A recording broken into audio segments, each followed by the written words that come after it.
지난 수요일부터 사순절이 시작되었습니다. 사순절은 예수님께서 우리를 위해 희생하신 그 고난을 40일 동안 묵상하면서 그 고난 속에 숨겨져 있는 예수님의 사랑을 다시 한번 생각해보는 절기입니다. 우리 모두 이 절기 동안 예수님의 사랑을 더 깊이 이해할 수 있기를 바랍니다. 오늘 살펴볼 말씀은 팔복의 5번째 말씀입니다.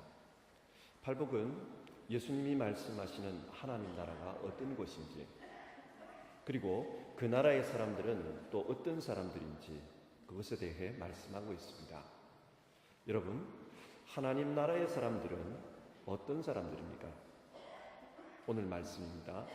복되도다 긍휼히 여기는 사람들이여. 왜냐하면 그들이 긍휼히 여김을 받을 것이기 때문이다. 하나님 나라의 사람은 긍휼이 많은 사람입니다.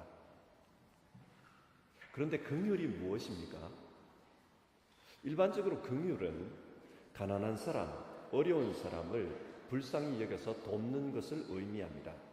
그래서 자선, 구제, 인간에 대한 사랑의 실천, 이런 것이 긍휼입니다. 긍휼은 좋은 것입니다.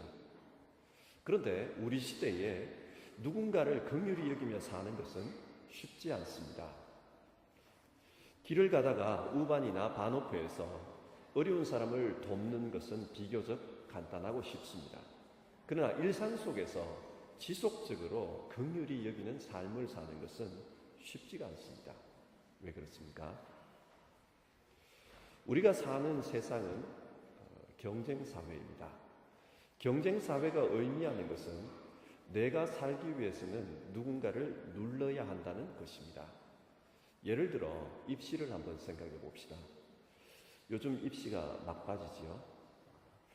예전에 들어보니까 성악을 전공하는 경우 한 학기에 한 학교에서 5명 정도를 뽑는다고 하면 시험을 치는 학생이 200명에서 300명 정도가 몰려다닌다, 그런 말을 들었습니다. 입학이 그렇게 어렵습니다. 그러나 입학을 했다고 해서 모든 문제가 끝이 나는 것입니까? 그렇지가 않습니다. 오히려 그때부터 시작입니다. 입학해서 열심히 공부해서 졸업하는 것도 어렵지만 졸업을 한 후에 취직을 하는 것이 더 중요합니다. 그런데 요즘 취업이 얼마나 어렵습니까? 그리고 취직 후에도 사회적인 성장을 위해 또다시 경쟁해야 합니다. 그렇게 경쟁해서 마지막까지 살아남는 사람의 숫자는 여러분, 처음 시작할 때와 비교할 때 과연 몇 명이나 될까요? 우리가 살고 있는 사회는 피라미드 유형의 세상입니다. 이 세상에서 끝까지 살아남으려고 하면은, 꼭대기까지 올라가려고 하면은 그게 얼마나 치열하겠습니까? 이런 치열한 세상 속에서 남을 배려하고 그렇게 봐줄 거 다 봐주고 그러면 내가 도태가 됩니다. 그렇기 때문에 현실 사회에서 남을 배려하고 다른 사람을 긍휼히 여기고 이것은 쉽지가 않습니다. 그러면 지금 예수님은 오늘 우리에게 실현 불가능한 것을 말씀하신 것입니까? 그렇지 않습니다. 주님의 말씀은 영원한 진리입니다. 그러므로 우리도 지켜야만 하는 그런 말씀입니다. 그러면 현실적으로 어려운데 어떻게 지키라는 말입니까? 긍휼의 의미를 다시 한번 생각해 봅시다. 오늘 성경에서 말하는 긍휼은 일반적인 의미의 긍휼과는 좀 다른 독특한 면이 있습니다. 첫 번째로, 성경이 말씀하는 긍휼은 죄인을 용서하시는 하나님의 성품과 연관이 있습니다. 출애굽기 34장 6절의 말씀입니다. 여호와라 여호와라, 자비롭고 은혜롭고 노하기를 더디하고 인자와 진실이 많은 하나님이라. 여기서 자비와 인자로 번역된 단어가 바로 긍휼입니다. 하나님은 긍휼이 많은 분이다, 성경 그렇게 말씀합니다. 그런데 이 말씀을 어떤 배경에서 하시는 것입니까? 이스라엘 백성은 출애굽 후에 시내 광야에서 하나님과 언약을 맺었습니다. 하나님의 언약 백성, 즉 분트가 된 것입니다. 하나님과 하나가 되었습니다. 그런데 얼마 지나지 않아 금송아지 우상을 만들고 하나님을 배반합니다. 이 문제로 말미암아 이스라엘 백성에게 큰 어려움이 있었습니다. 그때 모세는 자기 생명을 걸고 하나님께 용서를 구하는 기도를 드립니다. 하나님, 이스라엘의 죄를 용서해 주십시오. 그렇게 하지 않으시려면 내 이름을 하나님의 생명책에서 지워주십시오. 그는 간절히 기도했습니다. 그때 주신 하나님의 응답이 바로 이 말씀입니다. 여호와라 여호와라, 자비롭고 은혜롭고 노하기를 더디하고 인자와 진실이 많은 하나님이라. 그러니까 하나님의 긍휼은 죄를 용서하시는 하나님의 성품과 관련해서 언급이 되고 있습니다. 왜 하나님께서는 이스라엘을 용서하셨을까요? 구약 성경에서 긍휼, 자비, 인자, 사랑으로 번역하는 이 단어는 히브리어 라하밈입니다. 라하밈은 복수형이고 단수로 바꾸면 레헴입니다. 이 레헴의 원래 의미는 어머니의 자궁입니다. 여러분, 태아를 임신하고 있는 어머니의 자궁이 어떤 곳입니까? 태아를 품고 있는 생명의 집입니다. 탯줄을 통해 어머니의 영양분을 아기에게 나눠주고 어머니의 생명을 나눠주는 그런 집입니다. 그 아이를 위해 전적으로 자기를 희생하는 공간이 바로 이 자궁입니다. 성경은 하나님의 긍휼을 어머니의 자궁을 의미하는 레켐이라는 단어로 표현하고 있습니다. 이게 무엇을 의미합니까? 하나님의 긍휼은 어머니의 자궁처럼 우리의 생명을 품고 있습니다. 그래서 우리를 위해 자기 생명을 나눠주고 우리를 위해 끝없이 자기를 희생합니다. 그러므로 우리가 죄를 지어도 아프기는 하지만 용서합니다. 이사야서 49장 15절의 말씀입니다. 여인이 어찌 그 젖 먹는 자식을 잊겠으며 자기 태에서 난 아들을 긍휼히 여기지 않겠느냐. 그들은 혹시 잊을지라도 나는 너를 잊지 아니할 것이다. 이것이 하나님의 긍휼입니다. 하나님은 우리를 마치 자기 태에 품고 있는 아이처럼 그렇게 잊지 않고 있다. 그게 긍휼입니다. 그리고 이 긍휼은 신약에서 예수님의 십자가로 나타납니다. 그가 찔림은 우리의 허물 때문이요 그가 상함은 우리의 죄악 때문이라. 그가 징계를 받음으로 우리가 평화를 누리고 그가 채찍에 맞음으로 우리가 나음을 입었도다. 주님께서 십자가에 달리신 이유는 우리를 위해서입니다. 우리에게 생명을 주기 위해서입니다. 자, 여기서 긍휼히 여기는 자는 긍휼히 여김을 받을 것이며, 이 본문의 의미를 다시 한번 생각해 봅시다. 지금 성경이 말씀하는 것은 우리가 십자가에서 하나님의 용서를 받았기 때문에 우리도 우리에게 죄 지은 자를 용서하며 살라는 말씀입니다. 예수님께서 주기도문을 통해 직접적으로 가르쳐 주셨습니다. 우리가 우리에게 잘못한 사람을 용서하여 준 것 같이 우리 죄를 용서하여 주시고, 긍휼은 용서하는 것입니다. 하나님께서 우리를 용서해 주셨기 때문에 우리도 용서하는 것이 긍휼입니다. 이것이 오늘 본문 긍휼히 여기는 자는 긍휼히 여김을 받을 것이며 그 말씀의 의미입니다. 근데 여러분, 용서가 쉽습니까? 오늘 말씀과 충돌되는 성경 말씀이 있습니다. 무엇입니까? 눈에는 눈으로, 이에는 이로 갚으라. 세상은 일반적으로 이 원칙에 따라 운행됩니다. 눈에는 눈으로, 이에는 이로, 이것을 정의라고 부릅니다. 예를 들어 한번 생각해 봅시다. 어떤 사람이 자꾸 여러분을 욕하고 다닌다고 가정해 봅시다.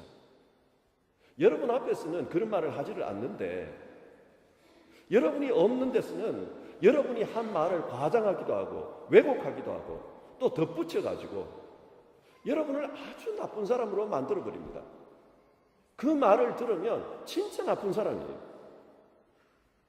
그리고는 다시 여러분을 만났을 때는 아무 일 없었다는 듯이 태연하게 행동을 합니다. 하지만 여러분은 그 사람이 무슨 말을 하고 다니는지 이미 다 듣고 있습니다. 자, 이런 상황에서 그 사람을 만났을 때 과연 마음에 용서의 생각이 생겨날까요? 그보다는 먼저 눈에는 눈, 이에는 이, 그렇게 상대하고 싶지 않을까요? 이런 상황에서 하나님의 말씀을 생각하라고 마태복음 18장에서 예수님은 비유를 말씀해 주셨습니다. 어떤 사람이 주인에게 1만 달란트를 빚졌습니다. 1만 달란트. 이 돈이 얼마나 큰 돈이냐 하면 한 사람이 먹지도 쓰지도 않고 16년 동안 일해야 모을 수 있는 돈이 1달란트입니다. 그러면 1만 달란트는 얼마가 될까요? 16만 년입니다. 16만 년 동안 일해야 모을 수 있는 돈이 1만 달란트입니다. 이것은 물리적으로 갚을 수 없는 돈입니다. 그래서 주인이 그를 불쌍히 여겨 그의 빚을 탕감해 주었다. 그렇게 말씀합니다. 이거는 갚을 수 없는 돈이다. 저 사람이 불쌍하니 해방시켜주자. 이 얼마나 큰 은혜입니까? 큰 은혜를 입었습니다. 그런데 이 사람이 길을 가다가 자기에게 100데나리온 빚진 자를 만났습니다. 100데나리온은 석 달치 월급에 해당되는 액수입니다. 이 돈도 적지 않아요. 그러나 1만 달란트에 비하면 아주 적은 돈입니다. 근데 이 사람은 자기에게 빚진 자에게 정의의 법칙을 적용합니다. 그래서 그 사람을 잡아다가 감옥에 가둡니다. 네가 빚을 다 갚기 전에는 여기서 못 나올 줄 알아라. 이것을 들은 동료들이 하도 딱해서 그 주인에게 찾아가 이야기합니다. 주인님, 여차여차한 일이 있었습니다. 그러자 그것을 들은 주인이 노해서 1만 달란트 탕감받은 자를 데려오라고 합니다. 그리고 무슨 말씀을 하는가? 성경 말씀입니다. 이 악한 종아, 네가 애원하기에 나는 너에게 그 빚을 다 없애줬는데 그러면 너도 내가 너를 불쌍히 여겼던 것처럼 네 동료를 불쌍히 여겼어야 할 것 아니냐? 그러면서 그 빚을 다 갚을 때까지 너도 감옥에 가 있으라. 그렇게 말씀했다는 겁니다. 예수님은 이 말씀의 교훈으로 다음과 같이 이야기하십니다. 너희가 각각 마음으로부터 형제를 용서하지 아니하면 나의 하늘 아버지께서도 너희에게 이와 같이 하시리라. 무서운 말입니다. 너희가 용서하지 아니하면 너희도 용서받지 못할 것이다. 그 이야기입니다. 여러분, 우리가 누군가를 용서하는 삶을 살아야 하는 이유가 어디에 있습니까? 우리 역시 용서받은 사람이기 때문입니다. 교리적으로 한번 생각해 봅시다. 예수님은 우리를 위해 십자가에서 죽으셨습니다. 아니, 좀 더 정확하게는 우리 각자를 위해서 죽으셨습니다. 그렇다면 예수님을 못 박아 죽인 사람은 우리 각자입니다. 우리 각자가 그런 죄인입니다. 예수님을 못 박아 죽인 죄인 중에 괴수들입니다. 그런데 우리가 사람을 만났을 때 내가 죄인 중에 괴수라는 것은 잊어버립니다. 그리고 나에게 잘못한 것만 생각합니다. 그래서 주님께서는 용서하지 못할 상황을 만나거든 네가 용서받은 그 상황을 기억하라. 우리에게 그 이야기를 들려줍니다. 왜 기억해야 하는가? 우리가 용서하지 않으면 하나님도 용서하지 않기 때문입니다. 성경은 하나님의 분노를 지옥으로 표현합니다.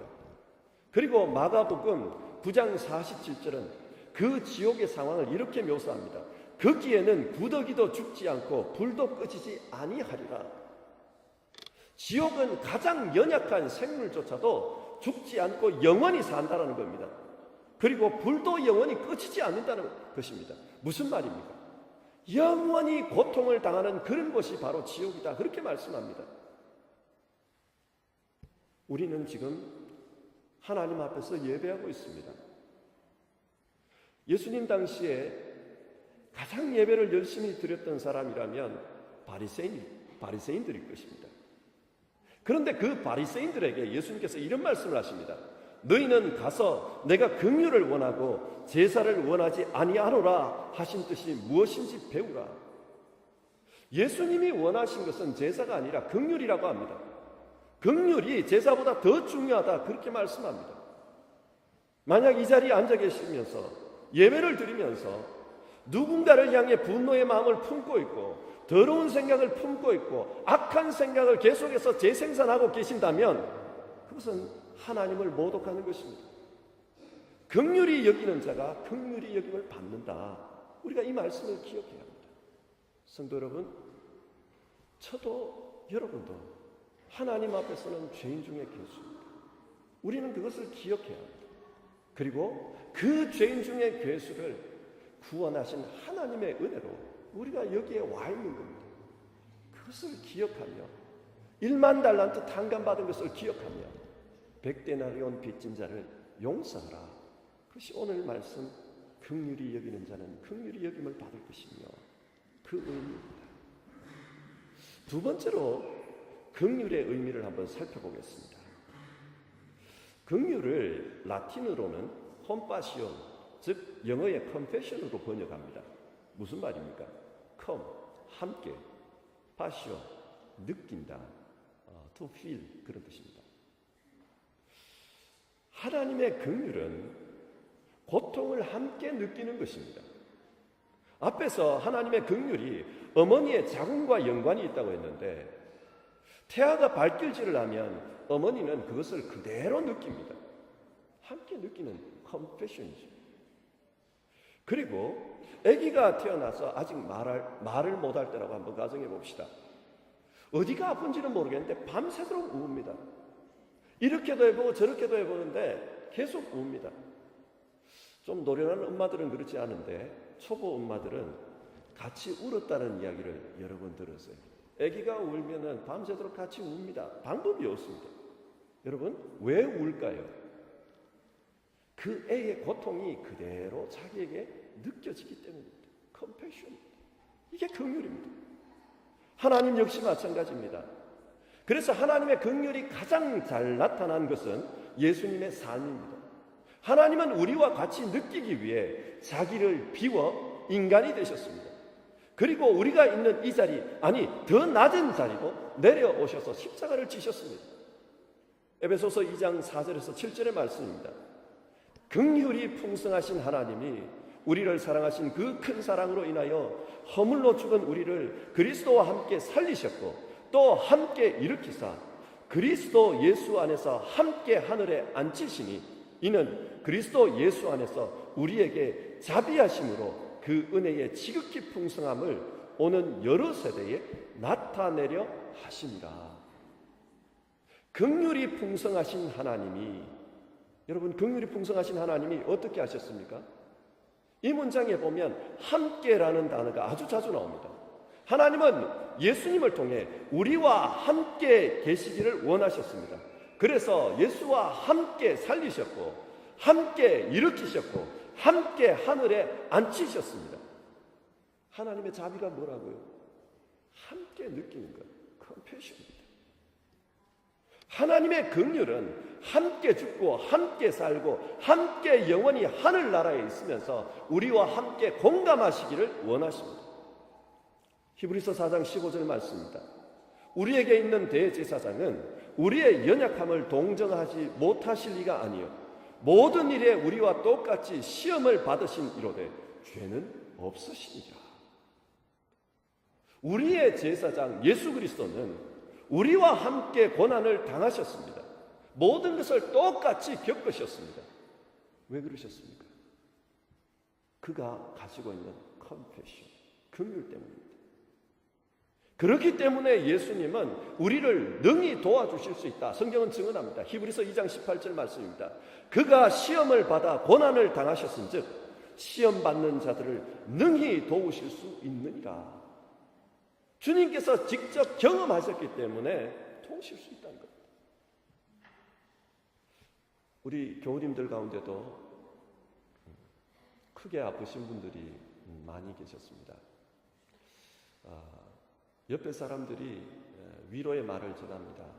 꼭 이기십시오. 그 병에서 이기십시오. 승리하십시오. 잘 될 겁니다. 그 말이 위로가 되죠. 그러나 여러분, 때로는 다른 사람이 하는 말이 그냥 말로 들릴 때도 많아요. 그게 위로가 아니라 그냥 말로 들릴 때가 많습니다. 그러나 여러분, 정말 위로가 되는 말들이 있어요. 어떤 경우입니까? 그 사람이 직접 그 병을 알아본 사람, 그 사람이 직접 그 병을 앓고 그 병에서 이기고 고침받은 사람이 고통스럽지만 나을 수 있습니다. 힘을 내십시오. 그 말은 가슴에 박히는 정말 위로가 되는 말입니다. 고난을 받은 분이 능히 도울 수가 있습니다. 주님 그 도울 수가 있습니다. 자, 여기서 생각해 봅시다. 하나님의 긍휼이 무엇입니까? 하나님은 우리에게 컴패션을 가지고 계시기 때문에 우리를 도와주시는 것, 그게 긍휼입니다. 오늘 본문 긍휼이 여기는 자, 이걸 헬라어로 보면 호이 엘레네모네스입니다. 그런데 이 말은 두 가지 개념으로 긍휼을 표현할 수가 있는데요. 하나는 앞에서 살펴본 용서하는 것, 이게 긍휼입니다. 또 다른 하나는 자비입니다. 정말 어려운 자, 정말 불쌍한 자를 보고 마음이 동해가지고 마음이 아파가지고 그래서 그 사람을 돕는 것, 이게 긍휼입니다. 누가복음 10장에는 선한 사마리아인의 비유가 나옵니다. 율법사가 묻습니다. 선생님, 어떻게 해야 영생을 얻을 수 있겠습니까? 예수님은 하나님을 사랑하고 이웃을 사랑하라고 대답해 주셨습니다. 그러자 율법사가 묻습니다. 그러면 내 이웃이 누구입니까? 그때 예수님은 선한 사마리아인의 비유를 들려주십니다. 그리고 제사장과 레위인과 선한 이 사마리아인 중에 누가 강도 만난 자의 이웃이냐고 다시 묻습니다. 답은 자비를 베푼 자입니다. 여기서 자비가 바로 긍휼입니다. 선한 사마리아인은 강도 만난 자를 보면서 컴패션을 느꼈습니다. 자기에게도 그런 아픔이 있습니다. 그래서 그를 도와줍니다. 이게 긍휼입니다. 우리가 돕고 있는 선교단체 중에 컴패션이라는 이름의 단체가 있습니다. 언젠가 말씀드렸습니다만 이 선교단체는 한국전쟁 당시 전쟁 고아들을 위해 세워진 기관입니다. 한국전쟁이 50년, 51년 정말 치열했습니다. 그래서 많은 미군들이 죽었습니다. 그러자 전장에 투입되기 전에 그 미군 병사들의 영혼을 위로해야 되겠다. 그래서 52년에 군목들을 많이 투입을 했습니다. 한국의 그 부대마다 파견을 했습니다. 그래서 1952년 미 군목이었던 스완슨 목사가 한국으로 왔습니다. 서울 어느 여관 같은 호텔에 있는데 아침에 길거리에서 청소차가 쓰레기를 치우는 것을 창밖으로 보고 있었습니다. 창밖을 보니까 눈이 소복히 쌓여가지고 길가가 하얗고 참 아름다웠습니다. 그런데 쓰레기차를 끌고 가면서 청소부들이 그 포대 안에 든 자루 안에 든 이 쓰레기를 차에 실는 것을 보았습니다. 이렇게 열심히 던지는데 뭐가 던지다가 툭 떨어져 버린 거예요. 근데 떨어지는데 보니까 그 포대 안에서 뭐가 하나 툭 튀어나왔는데 그 튀어나온 걸 보니까 애의 팔목이었어요. 팔목이 툭 나온 거예요. 그래서 이 스완슨 목사가 깜짝 놀랐어요. 저 시체가 들었는데 사람들이 저렇게 버리면 안 되는데 싶어서 뛰어나가면서 스탑 외칩니다. 그러면서 이거 시체다 이렇게 말을 하면서 그 차를 보니까 거기에 실려있는 포대는 사실은 전부 어린아이들의 시체였습니다. 쓰레기가 아니었어요. 이게 어떻게 된 거냐? 간밤에 너무 추워가지고 눈 오니까 그 애들이 얼어 죽은 거예요. 전쟁통에 못 먹고 추워가지고 얼어 죽은 겁니다. 그렇게 시체가 수북히 쌓여있는 걸 보니까 이분이 가슴이 너무 아픈 거예요. 충격을 받은 거예요. 나는 따뜻한 방에서 그렇게 잤는데 내 잘 동안에 그 애들은 저렇게 죽어버렸구나. 너무 양심이 아프기도 하고 충격을 받은 거예요. 그때 스완슨 목사의 내면에 음성이 들려옵니다.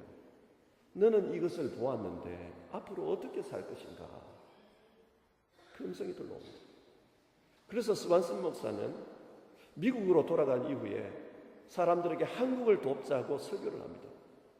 지금 한국은 강도 만난 사람들입니다. 우리가 선한 사마리아인이 되어야 합니다. 그렇게 설교를 합니다. 그리고 깡통 하나를 보여줍니다. 이 깡통은 길거리에서 한국 아이들이 먹고 사는 밥그릇입니다. 이 깡통 안에 밥만 있어도 저 아이들은 죽지 않습니다. 여러분, 이 깡통을 채워주십시오. 그러면 한국인들이 삽니다. 한국 아이들이 삽니다. 그렇게 설교를 했습니다. 그 결과로 생겨난 것이 바로 컴패션이었고, 이 기관의 도움으로 한국은 1993년 더 이상 이제는 원조를 받지 않는 상황이 될 때까지 약 10만 명의 어린이들이 이 기관을 통해서 먹고 또 대학까지 공부를 하는 그런 일들이 있었다고 합니다. 어떻게 보면 이런 사람들의 긍휼함이 한국을 발전시키는 그런 한 원동력이었습니다. 그리고 지금 이 기관은요, 세계 25개국에 180만 명 정도의 어린이를 돕고 있다고 합니다. 여러분, 긍휼이 뭡니까? 긍휼은 누군가를 돕는 것 이전에 함께 느끼는 것입니다.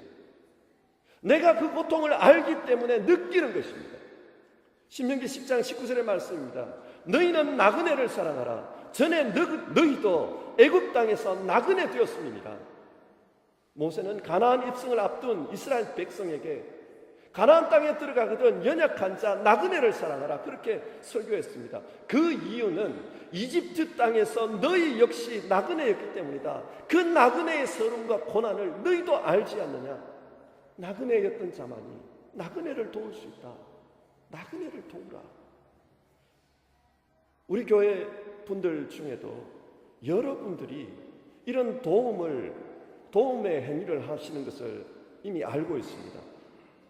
본인들이 이민 초기에 독일에 와서 너무 고생을 하셨기 때문에 유학생들이나 이민자들이 처음 와가지고 고생하는 걸 보면 그렇게 돕는다, 그 말씀을 들었습니다. 독일어가 잘 안 되기 때문에, 독일 법을 잘 모르기 때문에, 문제를 어떻게 해결해야 될지를 모르기 때문에 그렇게 힘들어하는 걸 따라다니면서 해결해 주시는 그런 분들을 많이 보았습니다. 왜 그렇습니까? 내가 그 고통을 당해봤기 때문입니다. 내가 느껴봤기 때문에, 나그네였기 때문에, 그래서 나그네를 돕는 것입니다. 하나님은 우리에게 이걸 원하십니다. 아마 어떤 분들은 그래, 그게 옳은 거는 알지만은 지금 내 상황이 그렇지를 않아, 지금 내가 너무 힘들어, 그렇게 생각하는 분도 계실 겁니다. 나도 힘든데 어떻게 다른 사람을 도울 수 있는가? 맞는 말이에요. 몇 주째 주일학교 선생님을 구하고 있습니다. 광고를 했습니다. 그러나 쉽지가 않네요. 아마 그러신 것 같아요. 생각이 그러신 것 같아요. 나도 지금 영적으로 갈급한데, 나도 힘든데 어떻게 아이들에게 말씀의 양식을 나눠주고 그 아이들을 돌볼 수 있냐? 나 스스로도 힘들다, 그렇게 생각하시는 분들이 있을 것 같아요. 그러나 여러분, 주님의 말씀을 믿으십시오. 긍휼히 여기는 자는 긍휼히 여김을 받을 것이며, 먼저 긍휼히 여길 때 주님께서 긍휼히 여겨주십니다. 이걸 믿으십시오. 내가 어려움에도 도움을 손길을 뻗을 때 그때 주님께서 우리를 채워주실 것입니다. 가족 중에 혹은 본인의 건강이 어려워서 다른 어떤 사람의 도움에도 눈 감는 그런 분도 계실 줄 압니다. 내가 남을 도울 수 있는 처지가 아니다, 그렇게 생각하는 분도 있을 줄 압니다. 어쩌면은 지쳐있는 분도 계실 줄 압니다. 그러나 여러분, 지금 지쳤다고 긍휼히 여기는 일을 그만두지 마십시오. 왜냐하면 여러분이 긍휼히 여길 때 여러분도 긍휼히 여김을 받을 것입니다. 하나님께서 여러분을 긍휼히 여겨주실 것입니다. 긍휼히 여기는 자가 긍휼히 여김을 받을 것입니다. 이 하나님의 원칙을 우리가 잊지 않았으면 좋겠습니다. 내가 그 은혜를 베풀 때 하나님께서 은혜로 채워주실 것입니다. 말씀을 맺겠습니다. 예수님은 오늘 우리에게 하나님 나라의 사람이 어떤 사람인가를 말씀해 줍니다. 긍휼이 많은 사람입니다. 긍휼이 여기기 때문에 긍휼이 여김을 받는 사람입니다. 이 긍휼은 구체적으로 용서와 자비입니다. 우리도 하나님의 용서와 자비를 경험한 사람들입니다. 그렇기 때문에 너희도 그것을 경험했기 때문에 그것을 실천해야 한다, 성경은 우리에게 가르치고 있습니다. 이 사순절 기간 예수님께서 십자가에서 우리를 위해 고난당하신 그 사랑을 묵상하시는 가운데, 묵상으로만 끝나지 말고 생각으로만 끝나지 말고 용서와 자비를 실천하는 데까지 이어졌으면 좋겠습니다. 그러면 하나님께서 우리 마음에 용서와 자비로 가득하게 채워주실 것입니다. 기도하겠습니다.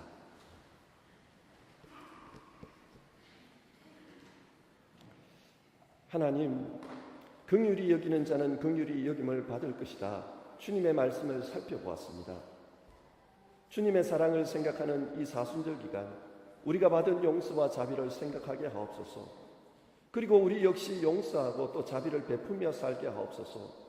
이기적인 세상, 남에게 관심이 없는 세상, 자기중심적인 세상, 그래서 나 아닌 다른 사람을 끊임없이 비판하고 그러면서도 양심의 가책을 느끼지 않는 그런 삶의 양태 속에서 주님이 말씀하시는 긍휼의 축복을 믿고 실천하는 우리 모두 되게 하옵소서. 그래서 정말 하나님 나라의 복된 사람들, 하나님 나라의 복된 사람들임을 나타낼 수 있게 하옵소서. 예수님의 이름으로 기도드립니다. 아멘.